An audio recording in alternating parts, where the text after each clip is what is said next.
without any doubt that they have not done their job in one seat in Karnataka.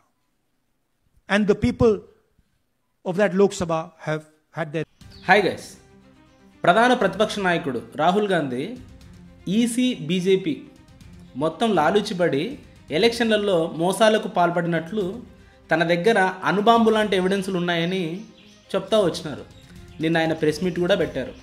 ఆ press మీట్లో ఆయన చూపించిన evidence నిజంగా అణుబాంబు లాంటివేనా, నిజంగా అవి దేశ ప్రజలు ఆలోచించేలా చేసేంత విషయం ఉన్న ఎవిడెన్స్లేనా? ఒకసారి ఆయన ఇచ్చిన ఎవిడెన్స్లు ఏంటివి, దాంట్లో ఆయన ఎట్లా మోసం జరిగిందని ఆయన నమ్మకానికి వచ్చినాడు, ఒకసారి దాని గురించి పూర్తిగా ఈ వీడియోలో మాట్లాడుకుందాం. ఆయన మాట్లాడుతూ నాకు అసలు ఈ మోసం జరిగిందని అనుమానం రావడానికి ముఖ్యమైన కారణం కర్ణాటక ఎలక్షన్స్ అని చెప్పాడు. కర్ణాటక ఎలక్షన్స్లో కనీసం ఖచ్చితంగా 16 ఎంపీ సీట్లు గెలుస్తామని ఆయన సీక్రెట్గా చేసిన సర్వేలో ఆయనకు తెలిసిందంట. అయితే కర్ణాటక ఎంపీ ఎలక్షన్స్లో కాంగ్రెస్ కేవలం 9 సీట్లు మాత్రమే గెలిచింది. ఆ ఓడిపోయిన 7 సీట్ల గురించి ఆయన అసలు ఎక్కడ ఏం జరిగిందని ఇన్వెస్టిగేషన్ చేయాలనే భాగంగా మొదట ఒక ఎంపీ సీట్ గురించి, ఒక ఎంపీ సీటు అంటే అతనికి ఖచ్చితంగా గెలుస్తామనుకున్న ఎంపీ సీటు బెంగళూరు సెంట్రల్, అసలు అక్కడ కేవలం ఒక్క అసెంబ్లీ సీట్లో మాత్రమే గేమ్ మొత్తం చేంజ్ అయిందని ఆయనకు డౌట్ వచ్చింది. ఆ ఓడిపోయిన 7 సీట్లలో కూడా డిఫరెన్సెస్ జస్ట్ 30,000 ఓట్స్ మాత్రమే. అందుకని మహదేవపుర అనే అసెంబ్లీ కాన్స్టిట్యున్సీ అంటే బెంగళూరు సెంట్రల్లో ఉన్న మహదేవపుర అనే కాన్స్టిట్యున్సీని తీసుకొని అక్కడ ఇన్వెస్టిగేషన్ చేయడం మొదలుపెట్టినారు. అయితే విచిత్రం ఏమంటే ఎలక్షన్ కమిషన్ని డేటా అడిగితే డిజిటల్గా కాకుండా... Why the election commission doesn't give us electronic data? Because they don't want us to look carefully, right? And this task took us 6 months. So what you're going to see here was 6 months. 7 అడుగుల ఎత్తున్నంత పేపర్లు, manual కాపీలని చేతికిచ్చింది. అందులో కూడా విచిత్రం ఏమంటే ఆ ఇచ్చిన ఓటర్ల list అన్స్కానడ్ అంటే స్కానబుల్ కాపీ కాదు, అంటే వాటిని స్కాన్ చేయడానికి వీలు ఉండదు, అట్లాంటి పేపర్లను ఇచ్చారు. బెంగళూరు సెంట్రల్ ఎంపీ సీటుకు పోలైన ఓట్లు కాంగ్రెస్కి 6,26,208 ఓట్లు అయితే బీజేపీకి 6,58,915 ఓట్లు, 32,707 ఓట్ల మార్జిన్తో బీజేపీ అక్కడ గెలిచింది. అయితే ఈ ఎంపీ సీట్లో ఓన్లీ మహదేవపుర అనే కాన్స్టిట్యున్సీలో మాత్రమే మార్జిన్ వచ్చేసి 1,14,046 ఓట్లు బీజేపీకి ఎక్కువ పడ్డాయి. మొత్తం ఆ ఎంపీ సీట్ గేమ్ మొత్తం చేంజ్ అయిపోవడానికి కేవలం మహదేవపుర అనే కాన్స్టిట్యున్సీ మాత్రమే కారణమైంది. ఆ అనుమానంతోనే మహదేవపుర కాన్స్టిట్యున్సీ మీద ఇన్వెస్టిగేషన్ మొదలు పెడితే మాకు విచిత్రమైన విషయాలన్నీ బయటపడినాయి. మేము అసలు ఊహించని ఎవిడెన్స్లు మాకు దొరికినాయి కేవలం ఈ ఒక్క కాన్స్టిట్యున్సీలోనే అని చెప్పి రాహుల్ గాంధీ మాట్లాడుతా ఆ ఎవిడెన్స్లు ఏంటివి అంటే, ఒకటి ఆ 1,14,000 ఓట్ల డిఫరెన్స్ రావడానికి మెయిన్ రీజన్ చెప్తా ఆయన ఇట్లా మాట్లాడతాడు. మొదటిది డూప్లికేట్ ఓట్లు, అంటే ఒకే వ్యక్తి మల్టిపుల్ బూతులలో ఓట్లే. This is the gentleman called Gurkirat Singh Dang. Gurkirat Singh Dang appears once, twice, 3 times, 4 times in 4 different polling booths in the constituency.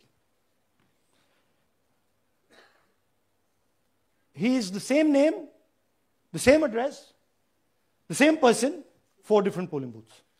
2 fake invalid అడ్రస్లు, వీటితో చాలా చోట్ల ఓట్లు వేసినారు. House number 0. No, you're laughing. There are thousands and thousands of these people. No address, house number 0. House number 0. House number 0. 0. House number 0. Father's name ILSDHFHUG. थोड़े और father name दिखाओ, ये बड़े इंटरेस्टिंग नाम है इनके. DFOIGOIDF, father's name. మూడోది వచ్చేసి ఫోటో, నో ఫోటో, ఫోటోలు లేకుండా, ఫోటోలు సరిగ్గా కనిపించకుండా ఓట్లు వేసినారు. Show the photos. These are the photos. Either no photo or a photo that is so small that 4 bulk voters. అంటే ఒకే అడ్రస్లో దాదాపు 46 మంది, 50 మంది, 80 మంది ఉన్నట్లు అడ్రస్సులు పెట్టి ఓట్లు వేసినారు. అక్కడికి వెళ్ళి చూస్తే ఆ ఇల్లు సింగిల్ బెడ్రూమ్ ఫ్లాట్ అవ్వడము ఇట్లాంటివన్నీ తెలిసినాయి మాకు. వాళ్ళు ఎవరు అని అడిగితే ఎంక్వైరీ చేస్తే మాకు వాళ్ళు ఎవరు అనేది కూడా ఆ చుట్టుపక్కల చెప్పలేదు. 46 voters, all from different families, living in a single bedroom house. And when we go there, they don't exist. Zoom out. So that's a single bedroom. 46 voters living there. Same thing there, 80 voters living there. No sign of their existence. When we go there, we are threatened.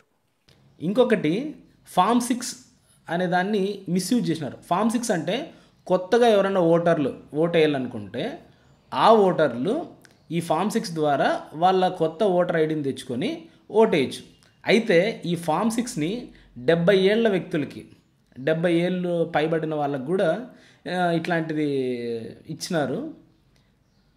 అసలు 70 ఏళ్ళ వయసు వాళ్ళు form 6ని అసలు వాడకూడదు కదా. వాళ్ళు కూడా multiple ప్లేస్లలో multiple times ఓట్లు వేసినారు అనేది రాహుల్ గాంధీ గారి ఎవిడెన్స్లు. అంటే into form 6 and then your name goes into the voter list. There's a lady called Shakun Rani, 70-year-old. 70-year-old. Zoom out. That's her.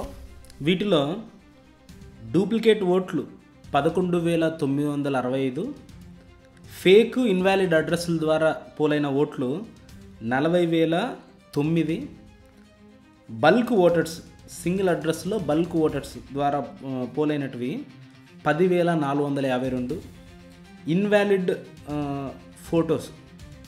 ఫొటోస్తో పోలైనవి 4,132, మిస్యూజ్డ్ ఫామ్ 06 ద్వారా 33,692. మోసం జరిగింది, ఈసీ బీజేపీ కలిసి మోసం చేసిన ఈ ఎలక్షన్లలో అని చెప్పడానికి ఆయన బయటపెట్టిన ఆధారాలు.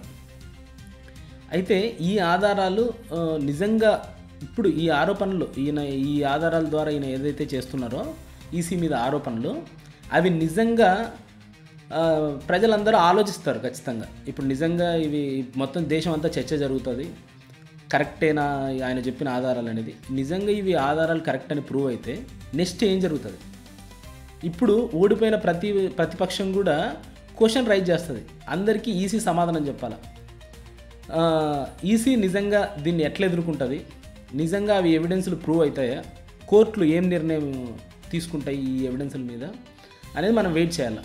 అయితే ఇప్పుడు మన ఆంధ్రప్రదేశ్లో కూడా గతంలో ఎక్స్ఎంపీ ఉండవల్లి అరుణ్ కుమార్ గారు 12.54% ఓట్లు ఎక్స్ట్రా పడినట్టు ఆర్టీఏలో తేలిందన్నట్టు, ఆర్టీఏలో తనకు తెలిసిన వ్యక్తి ద్వారా తెలుసుకున్నట్టు ఆయన మాట్లాడినారు. అయితే ఆ మాటలు అప్పుడు అసలు రాలేదు, అసలు వెలుగులోకి రాలేదు, అంటే డిస్కషన్ జరగలేదు ఆ మాటల గురించి.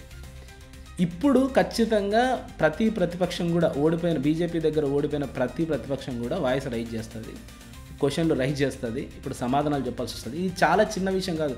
ఒక దేశ ప్రజాస్వామ్యాన్నే మొత్తం కూలగొట్టడానికి చేసిన దగాగా ఇది నిరూపితమవుతుంది ఒకవేళ నిజమని తేలితే. చూద్దాం మరి ఏం జరుగుతాయో. మీకు ఈ వీడియో చూసిన తర్వాత, ఆయన రాహుల్ గాంధీ గారు బయటపెట్టిన ఎవిడెన్స్లు విన్న తర్వాత మీకు ఏమనిపిస్తుందో మీ అభిప్రాయాల్ని కామెంట్ల రూపంలో తెలియజేయండి. ఈ వీడియో మీకు నచ్చితే నా ఛానల్ని లైక్ చేయండి, షేర్ చేయండి, సబ్స్క్రైబ్ చేయండి.